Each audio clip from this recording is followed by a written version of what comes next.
Good morning, everyone, and welcome to this seminar. It will be held in English because we have an English-speaking presenter here today. My name is Lena Hansson, and I'm head of Center for Retailing here at School of Business, Economics and Law at the University of Göteborg. And we are a research center that kind of want to work to increase the interest of retail within academia, and we also do a lot of cooperation with the industry. And these seminars is one of those activities that we do. We also do this in collaboration with the Swedish Retail and Wholesale Council, Handelshögskolan. Their overall aim is to strengthen the competitiveness of Swedish retail business and, of course, create good conditions for employees. And then also we have HOE research, which examines, studies, measures, and analyzes the retail in Sweden in different ways. The seminar is being recorded and will be possible to watch it at the Handelshögskolan's YouTube channel afterwards, for those who could not join us today, or if you want to look it over again. The seminar lasts 1 hour, and today's speaker, Johanna Rau, who is our PhD student here at the school and at Center for Retailing, she will present for about 40 minutes, and then we discuss the subject of quick commerce. This has emerged as a consequence because of an increasing important element of convenience in retail offerings, both physically and online. And this type of commerce offers consumers immediate access to goods through fast delivery, usually within less than an hour of ordering. And this extra fast delivery is made possible by the fact that the distribution centers are located close to the end customers, and also led to an increased establishment of so-called dark stores. Stores that are not open to consumers, but are only used as distribution centers. But as Q-commerce or quick commerce is still an unexplored and relatively new phenomena in the Nordic countries, research is scarce. But that's why we're happy to welcome Johanna, who will present her view on quick commerce and what she calls the convenience dilemma. Please, the floor is yours. Thank you very much for the introduction, Lena. Good morning, everyone. I hope for everyone it's fine that we do it in English today. As you can read, today I want to talk about quick commerce and the convenience dilemma, and talk about the changing role and meaning of convenience in retailing a little bit. So, here's a short agenda of what we're going to talk about today. So I want to, of course, also give you a short background of myself and what my PhD is in general about. And then we come to quick commerce in Europe, but in particular also in Sweden, what the market looks like. And also talk about consumers' perceptions and demands connected to that.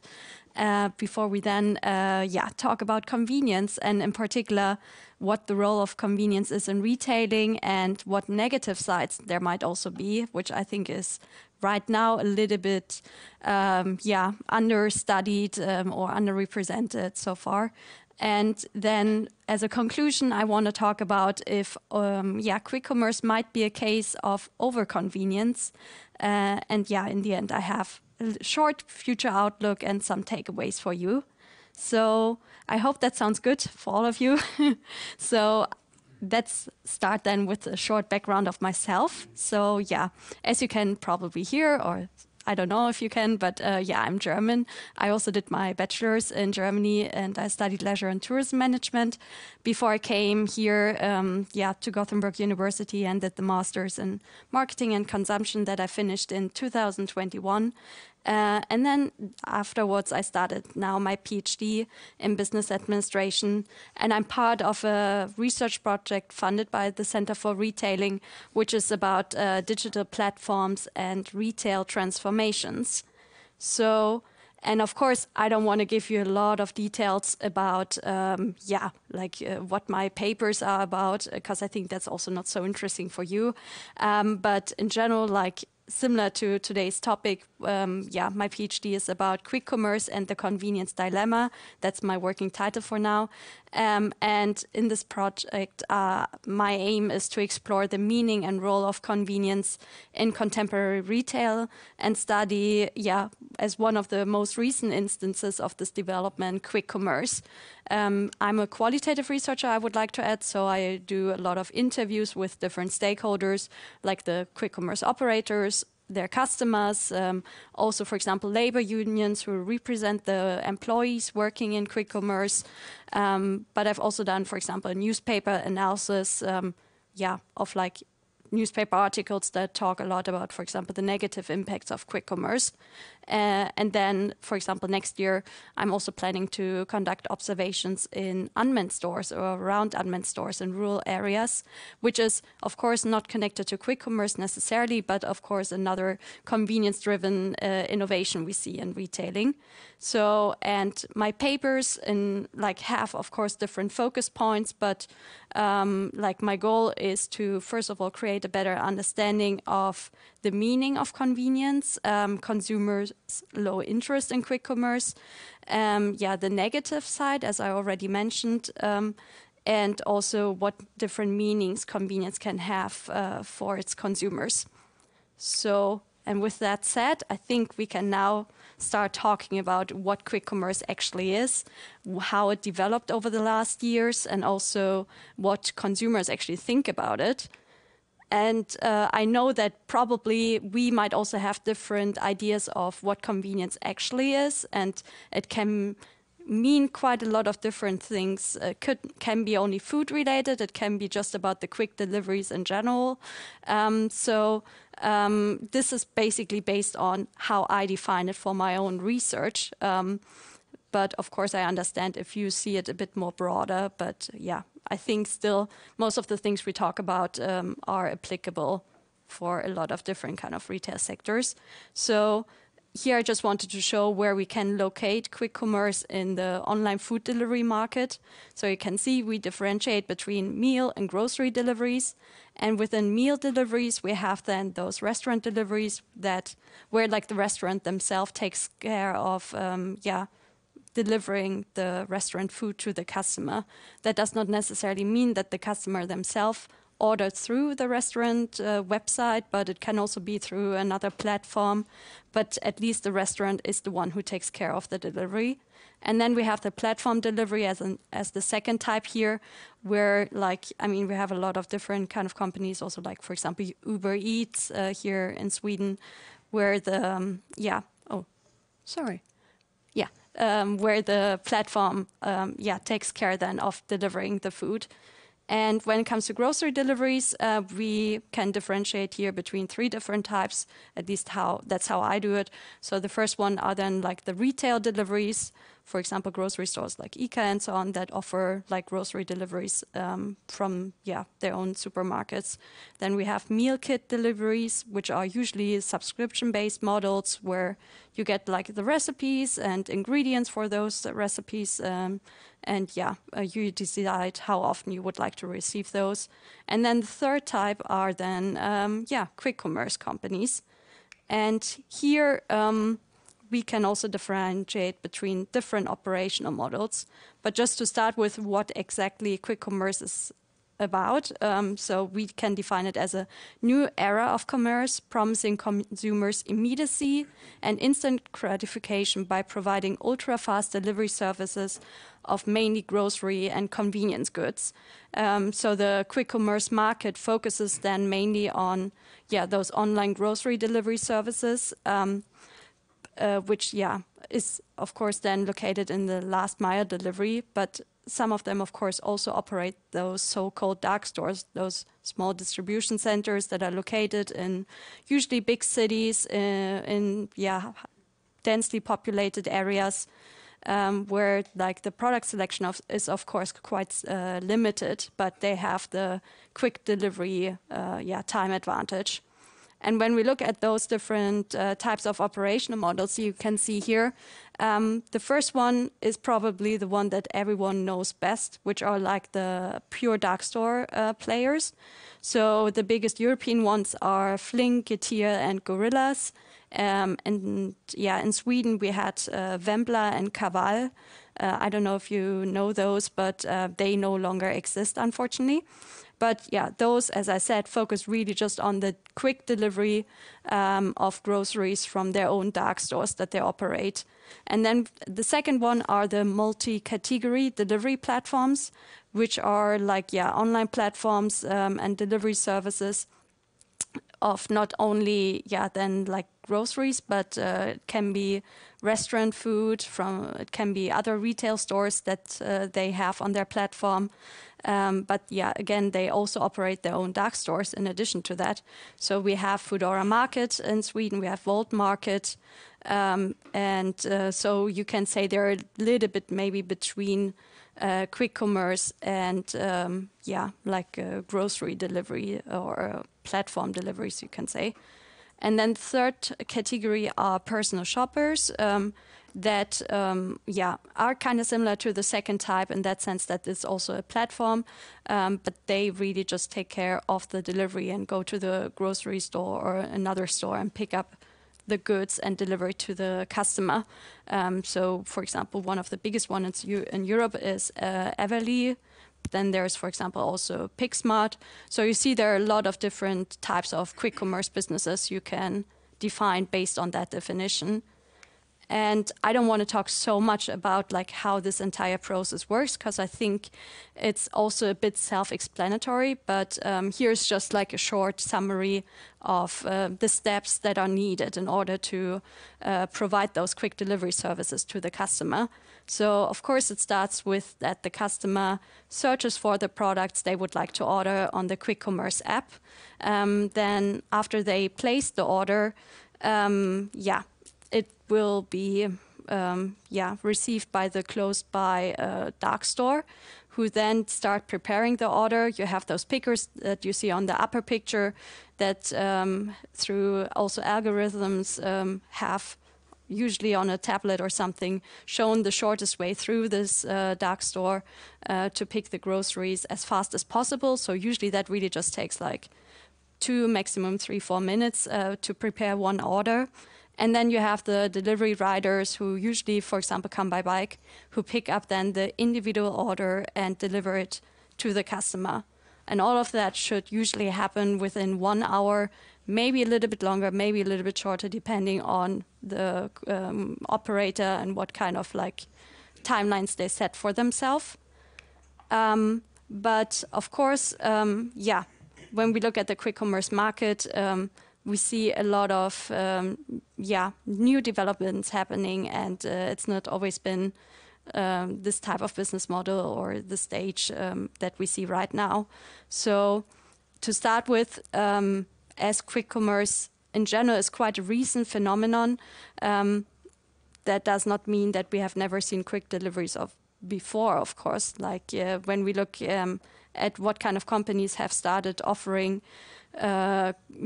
quick delivery services, we see that, for example, already in 2017, companies like Delivery Hero started offering quick deliveries, but of course in big cities, not necessarily in Europe, but also other countries have already used like couriers to deliver goods quickly inside a city many years before that.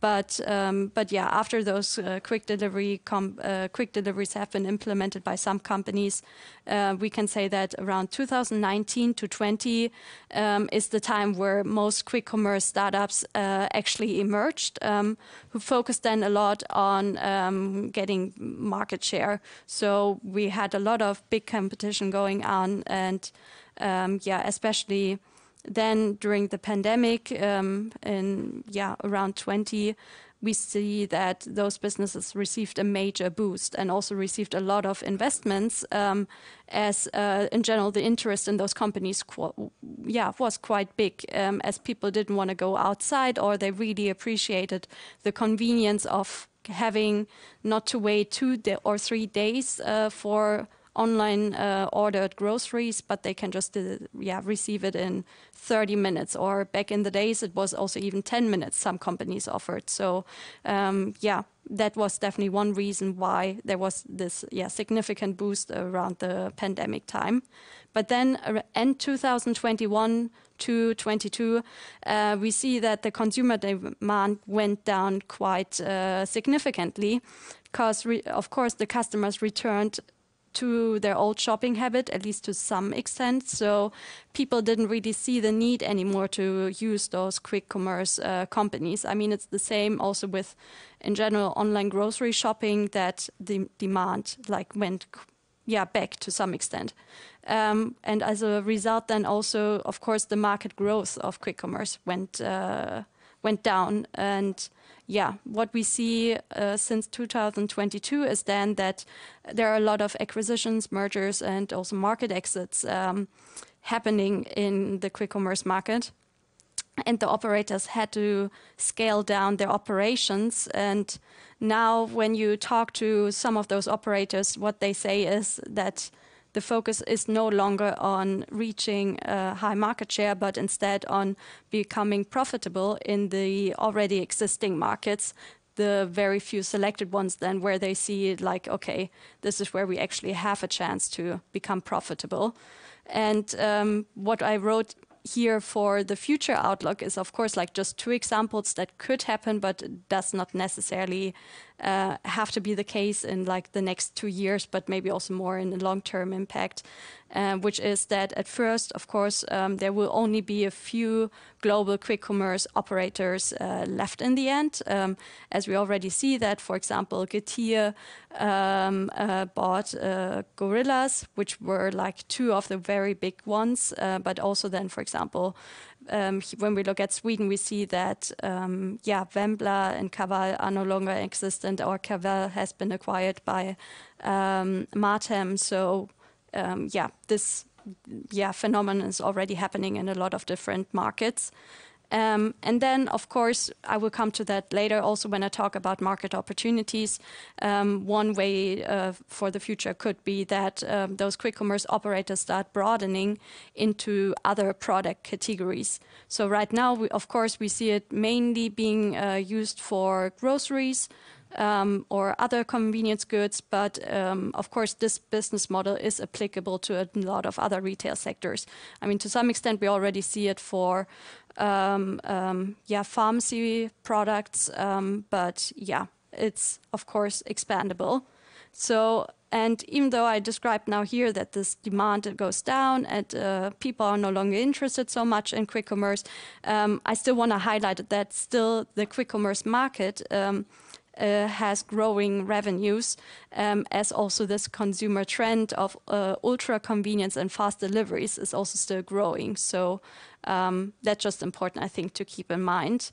And here I also have some figures for you about the European and Swedish quick commerce market. I don't want to go through those numbers in particular because I think they also maybe don't say so much. But what I just wanted to highlight is that when we, for example, compare the revenues for Europe and Sweden from 2023 to 2027, we of course see a rise, and similar. It's when we look at the user numbers, we can see that, for example, before the pandemic, there were 0.5 million users in Sweden. And during the pandemic, then it rose quite drastically up to 0.9.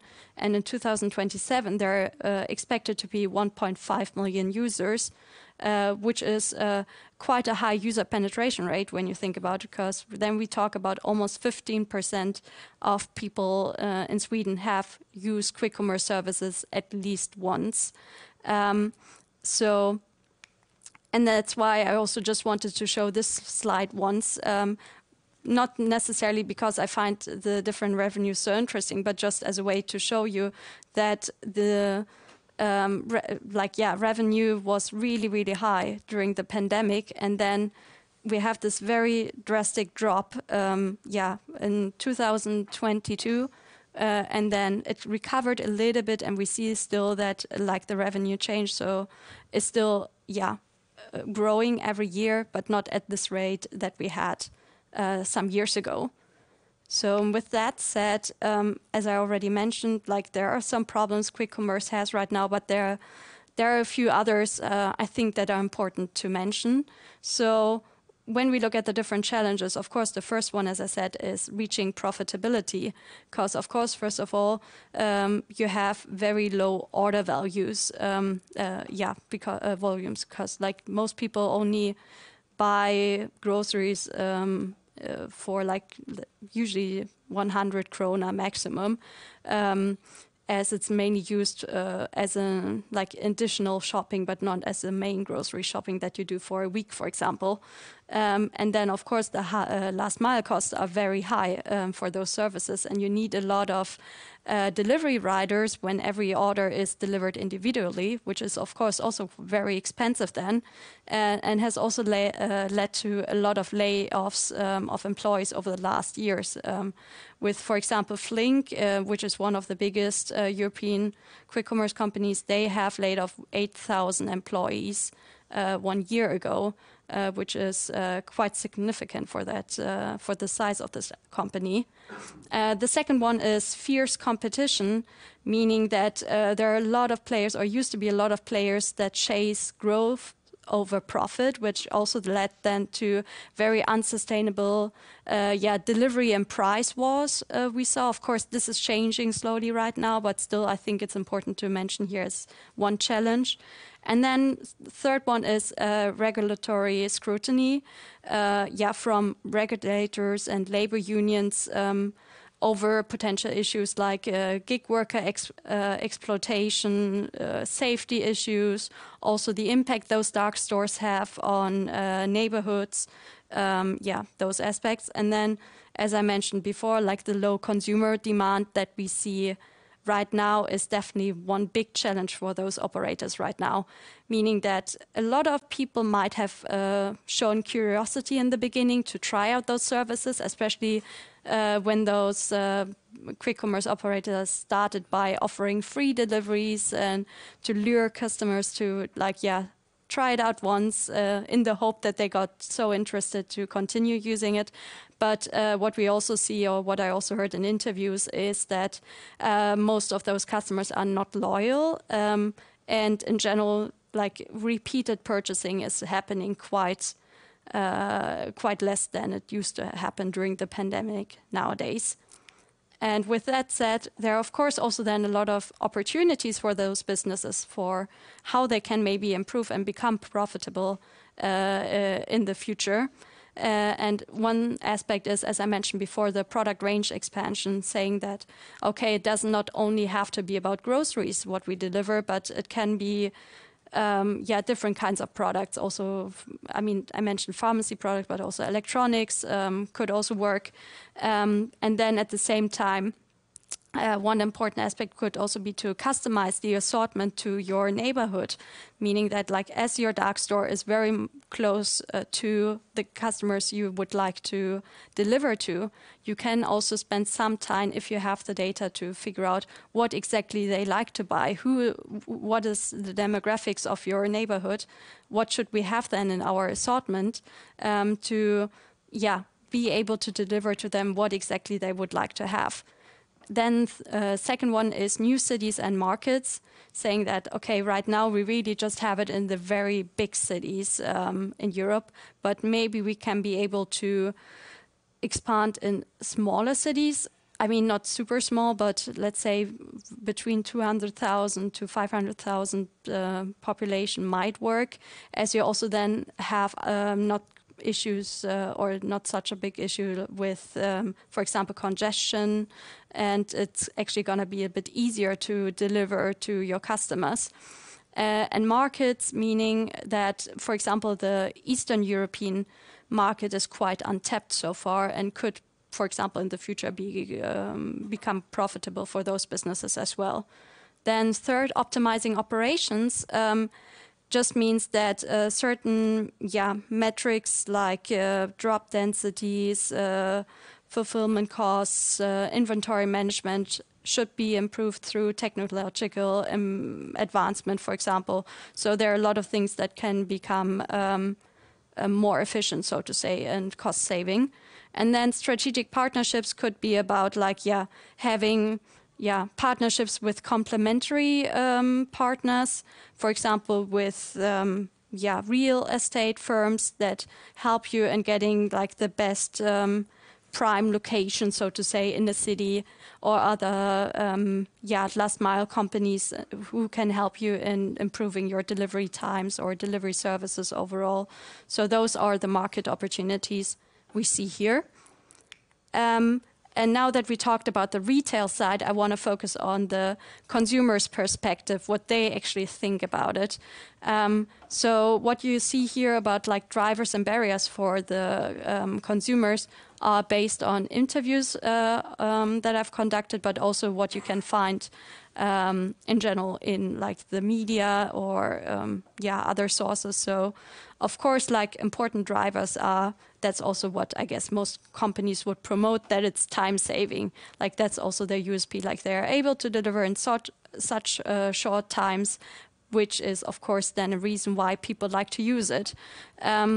But one important aspect I think to highlight is also not only the time or the quick times, but also the flexibility in purchasing and ordering that a lot of people appreciate actually.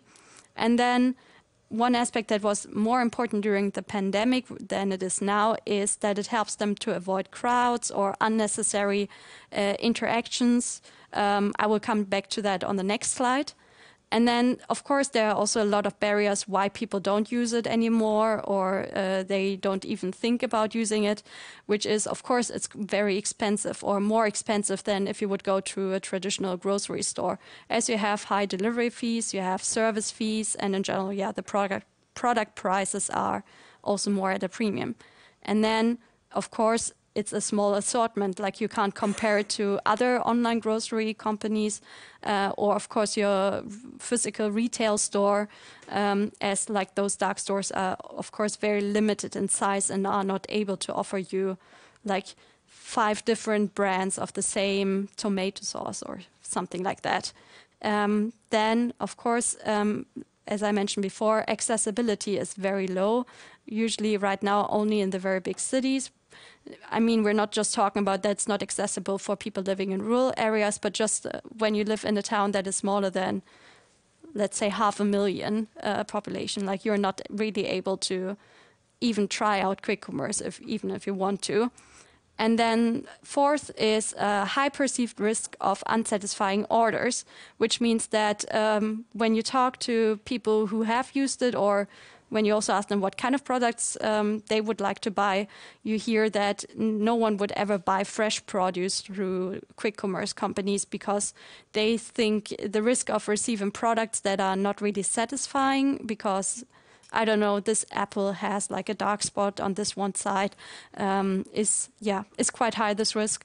Or also that they have actually received orders that are incorrect, where products were missing or had been substituted for something that they actually didn't want. So that's, of course, very important to mention here as well. And lastly, we have this lack of inspiration and fun that you might have when you go to a real grocery store. That, of course, is an issue not only for quick commerce, but maybe in general for online grocery retailers in terms of, okay, how can we make online shopping for groceries more fun and exciting and offer similar experiences that you have in store. And then here I just wanted to show you some quotes from customers I've interviewed and also from quick commerce operators about how they perceive their services or what they like about it. And when you read through them, what you can maybe see is, for example, that the customers say, that they really appreciate like the quick times or the flexibility. As for example, number one said, oh yeah, I have no idea where I'll be in 3 days, so I would even rather go to a store than order groceries online from another like more traditional or bigger online grocery operator. Second one said like, oh, I really like this instant gratification. And she talked about her husband saying that like, oh yeah, when he went out with friends, comes back home drunk, like he would never ever want to eat something out of the fridge, but he really likes to order something online then from a quick commerce operator that he will receive in 10 minutes. And third one, for example, also said then like he really hates going to grocery stores. Like for him, like this aspect of avoiding crowds or unnecessary interaction is so important to him that he really appreciates having the opportunity to just save time, and he can spend his time instead with something fun, like for example playing PlayStation, and then he will just spend 5 minutes doing his order, waiting, and it's done. And and also the last one, highlighting again the flexibility of like, oh yeah, it can be so spontaneous. And also the operators then on the other side understood that it's not so much only about like the quickness, being able to deliver in 10, 15 minutes, how those companies usually started being like, okay, no, we have to be the fastest. If we want to survive, we have to be 2 minutes faster than our competitor. But instead they highlight, for example, it would be important to have a bigger assortment to be able to deliver more types of products to our customers. Or also personalization is something I haven't mentioned yet, but is very highly valued from both sides, but especially the operators themselves notice that that's something they should work on, being, for example, able to write a small note to the customer and put it in the bag, or just writing the name on the order, so to make it feel more personalized in some way. And in the last quote, you see that, this operator highlighted that people really like the convenience, and it's about this instant gratification as our lifestyles become more unplanned, dynamic, and and we also, of course, then at the same time, again, seek this inspiration and personalization. And now that I mentioned this convenience aspect, I would like to move now to the second theme of today's presentation, which is about the role of convenience in retailing nowadays, and also, of course, then in quick commerce. And convenience in general is quite a broad term, or can mean, I guess, a lot of different things for different people. But in general, we can define it as consumers' time and effort perceptions related to buying or using a service. And I refer to this definition also in my work. And even though here we talk about service convenience, it does not mean that we own, or that it's only applicable to businesses that are service providers, but also, it's applicable to goods in the same way as just the service of providing goods is possible to be included in this definition as well. So, of course, then I guess we all agree convenience is very important. I mean, both sides, academia and industry, basically agree on that. As it, for example, changes the way we shop, how we view certain shopping options. And of course, it creates a lot of value for our customers, and at the same time also can create a competitive advantage for the retailers. And even though we see a lot of statistics where it's shown that convenience is super important and something we consider in like our purchasing decisions, for example, for which the retailer we would decide, customers might not always be necessarily aware of how important it is to them until it is absent, which is also shown in research.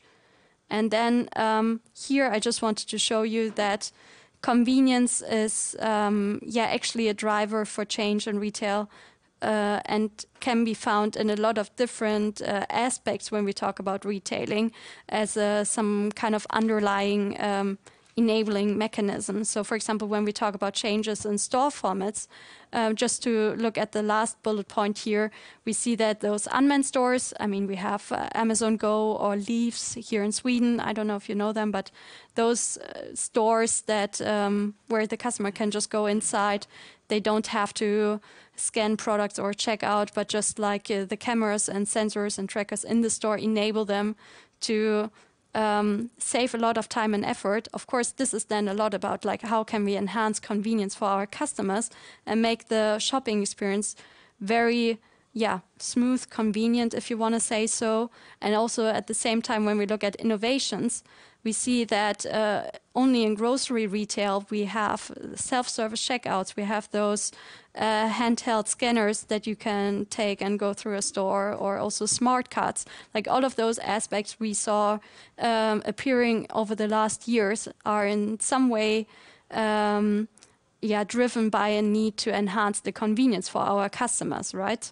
And then same is also with business models that, for example, companies like Amazon Prime that offer a lot of different kinds of services like shipping, streaming services, and so on, want to enhance the convenience for their customers. So I just want to show that, like, in a lot of different retail aspects, we can talk about like how convenience has been an important driver for change.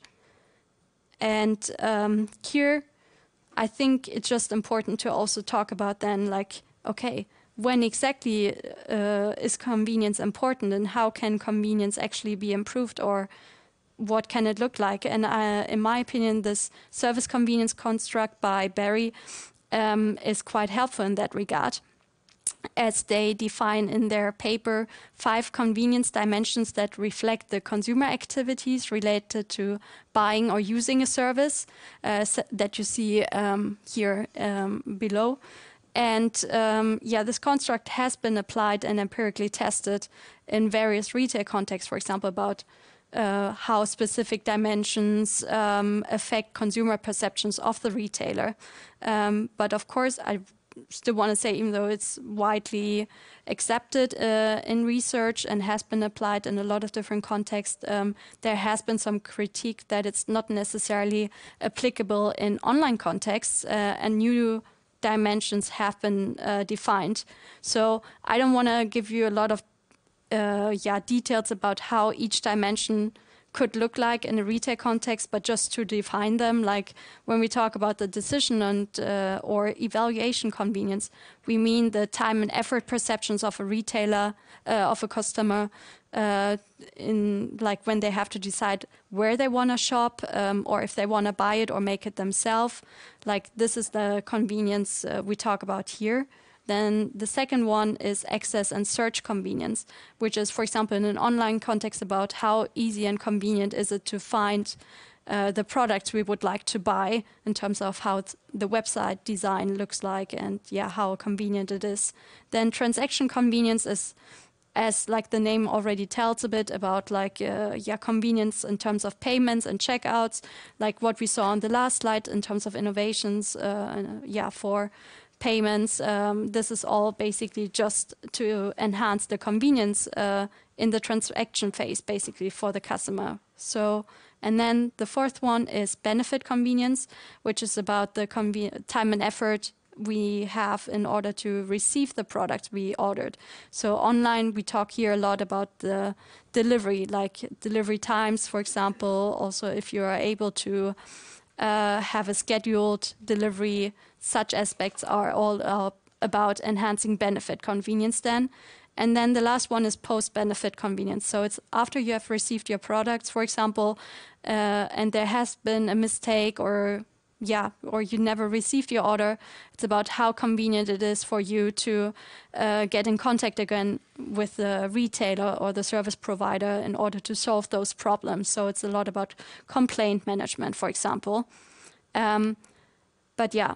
The reason why I also show this convenience dimensions is just to show you that that convenience is not always equally important, but it differs also a lot about, like, for example, the context.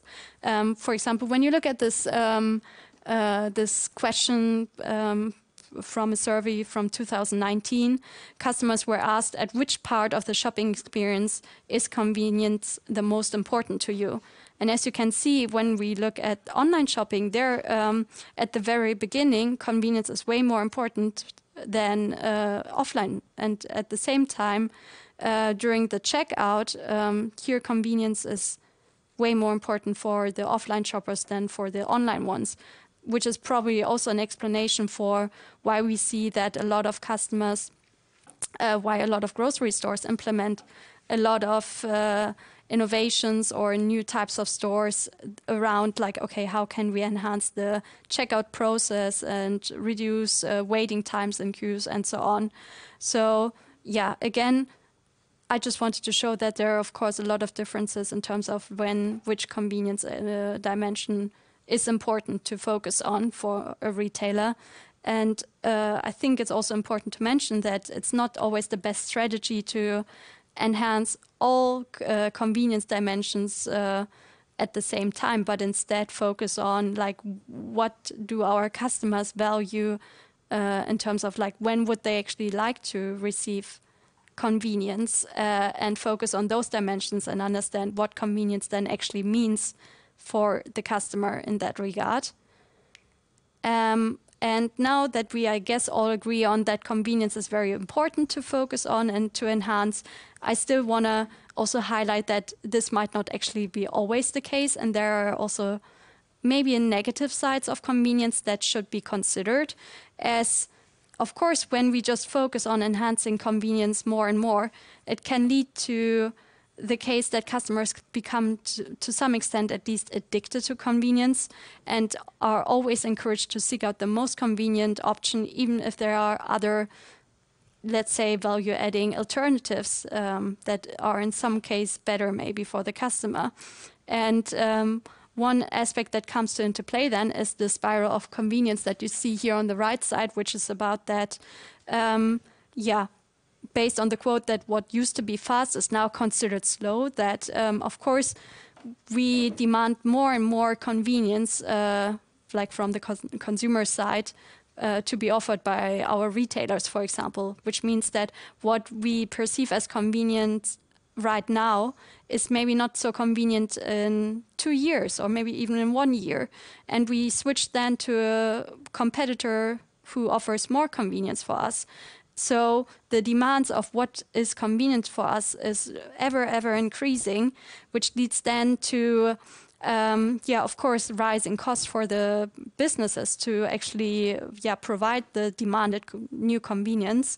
But also it creates some kind of noisy marketplace where you can see that convenience is nowadays some mainstream strategy, and it's no longer a way to differentiate yourself from the competitors. And with that said, I want to just quickly talk about the case when, so to say, something becomes inconvenience then and what the causes and consequences could be then. So, of course, like one cause can be that customers just encounter some barriers that reduce their satisfaction or loyalty. I mean, obvious ones are technical issues, hidden fees, long waiting times, and so on. But it can also be connected to what we just saw, that customers have high or unrealistic expectations of what convenience they would like to receive, which are just not be possible to be met by the retailer. And all of that can lead then, of course, to dissatisfaction. Customers might switch to another retailer who offers this level of convenience they would like to receive. But of course, if the retailer then receives bad reviews, that can lead to a loss of credibility, trustworthiness, and attractiveness.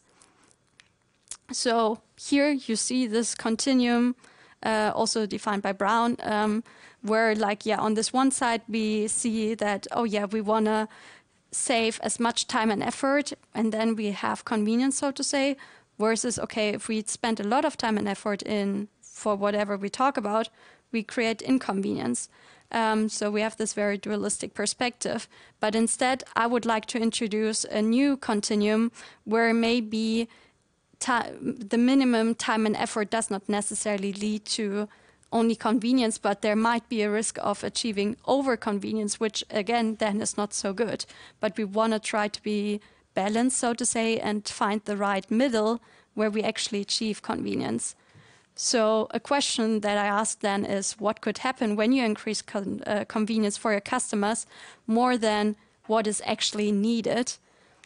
And we can define overconvenience then as the level of convenience provided by a product or service that exceeds what is necessary or reasonable, leading to, then different kinds of negative consequences. So we talk here about, like, for example, an excess of features, too much speed, so to say, or accessibility that then result in inefficiencies or other adverse effects. And what you see here on the other side is just like some potential negative consequences that could happen when we have overconvenience, like for the consumer side then again.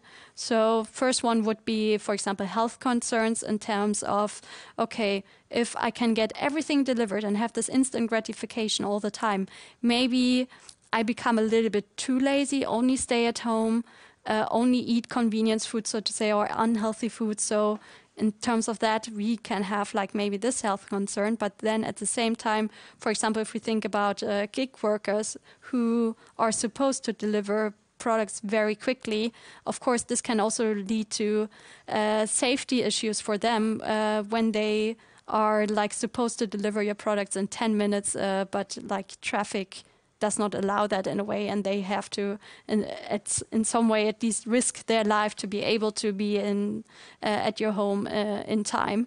And then, of course, environmental impacts connected to those. The quick deliveries could be, that, of course, we have heightened emissions, more waste. Like, I think there are a lot of different aspects how environmental impacts can be quite negative because of overconvenience. Again, overconsumption is, I guess, quite obvious in terms of, okay, we can get everything so quickly at anywhere, at any time. So, and same also with dependency on technology that, for example, we also have maybe oversimplified user interfaces that are not so functional for the consumer anymore, but instead, are just oversimplified and don't even have that added value that they might need. And also, again, social isolation about just staying at home because you can get everything delivered, for example, and labor issues, as I just mentioned before. So, and lastly, because I know I'm running a little bit out of time, I just wanted to show a bit what quick commerce has to do with it in terms of, is it actually maybe a case of overconvenience? And it's based on one paper that I wrote together with another PhD student from Germany. So, and what we did was we saw all of those news about all the negative examples of quick commerce being very bad for its employees, having to risk their life and so on, but also investors are very unhappy. Neighborhoods are complaining about the dark stores. So we see a lot of negative examples of like what negative impacts quick commerce can have for their stakeholders. So based on those newspaper articles we saw, we wanted to write a paper or provide a holistic analysis for all kinds of stakeholders about the negative impacts they are maybe experiencing right now, but also could experience in the long term. And what we found is this table where we differentiated then between environmental, social, and economic impacts for all stakeholders we've identified. And I don't want to go through all of those things that you see here, because I think most of them have been mentioned before. But I just wanted to showcase that, we of course find a lot of negative impacts that we see for other last mile logistics companies or that are applicable to, other types of grocery or food delivery companies, such as like waste issues, like the worker well-being we mentioned, or emissions. But then we also find new concerns that we haven't really seen before for other types of grocery delivery companies, such as that it promotes this unsustainable consumption for its customers. But we have those And in addition to that, this excessive convenience standards that we see in society become a new issue, but also like the local communities that live close to those dark stores, like talking about like not only the residents, but also about like the local stores that might feel threatened in their existence. That those become new issues we have to be aware of. And one aspect I didn't show here, but I just want to mention, is that we also identified quite a lot of different relational tensions that come into play because of quick commerce. So we're talking about a lot of problems in the relationship between the stores and the municipalities. The local people, of course, who have also problems then with the riders who deliver their orders. There are a lot of relationship problems, let's say, that need to be solved, which also shows then that we have to prioritize the worker well-being more. Also how we can achieve a harmony in the community and a sustainable urban development. Which then also highlights in the end that we should strive for receiving a responsible convenience from our side. And of course, there are different ways, and this is just like 3 examples how that could look like. But lastly, I just want to mention also that I don't want to say that convenience is bad and we should try not to enhance convenience and so on, but just maybe we also just have to reflect on if actually convenience is so, if there's this vicious cycle of ever-increasing convenience, as we might also have counter trends we can be aware of, such as like people return to old school lifestyles and mindful consumptions in terms of especially younger consumers are maybe also buying smartphones that are not smart, but or we also have more people that are really interested in going to farmers market, do things themselves, like this do-it-yourself attitude, which are all basically not driven by convenience so much, if you want to say so. And that's all for today. Here's just a summary of the key takeaways. So thank you very much.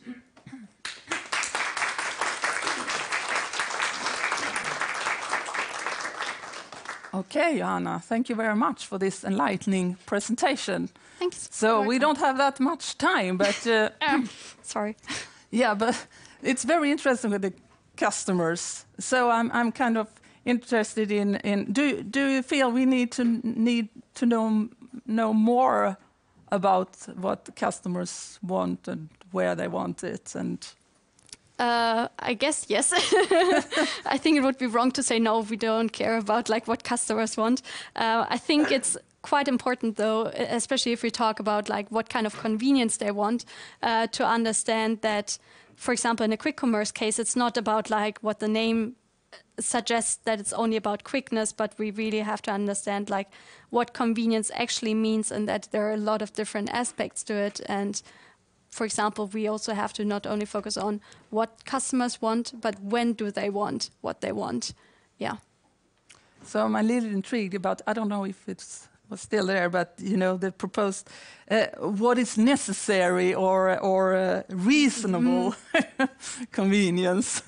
Yeah. I mean, I guess that's very difficult to just generalize and be like, okay, this is like what you should focus on, and this is the type of convenience we all want. But I guess, it depends very much on the types of products you're selling, who your customers are. I mean, of course, it can also just be very different for different consumer segments. So I think it's just important to say maybe to listen to what people actually want and don't assume like, oh yeah, like we should offer actually maybe more than what is needed, as it also is, of course, like connected to higher cost then at the same time. Anyone have a question before we end this? No? Because this convenience kind of is a broader, you take a broader picture than just for quick commerce, even if you do some relation to it. So, I don't know. Sorry. Yeah, we have some minutes left. I like this proposed new continuum of convenience, and that's where you're heading, right? That's over convenience. Yeah, at least that's what I'm interested in to look further into exactly. Yeah, and I guess that's to have maybe a broader scope than just for quick commerce. And of course, we don't know where quick commerce will go in the future or ahead, since it's kind of working not as good as it has, but still it will probably develop into new concepts and new businesses, and maybe this partnering up, we will see a lot of new actors. Yes? You mentioned that a lot of these quick commerce...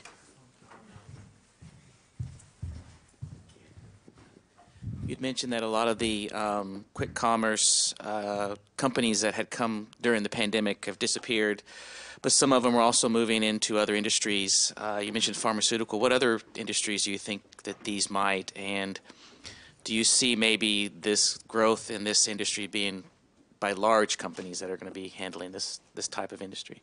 Yeah, I mean, one other example would, for example, be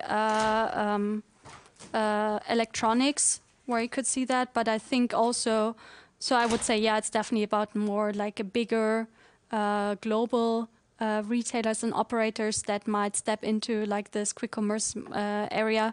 Because, I think as it's very expensive, especially in the beginning, and you need a lot of financial resources, first of all, to get some market share, that, we see especially bigger operators who maybe expand their services into also quick deliveries. And I mean, we have, for example, some grocery stores that include like some kind of dark store inside the grocery store, which is then only about like preparing the online orders. And I mean, something similar could also be used by other types of retailers. Like, I mean, also, I guess in fashion, it would be possible that in a normal fashion store, there might be a small section that is only about like preparing online orders, as an example. Yeah.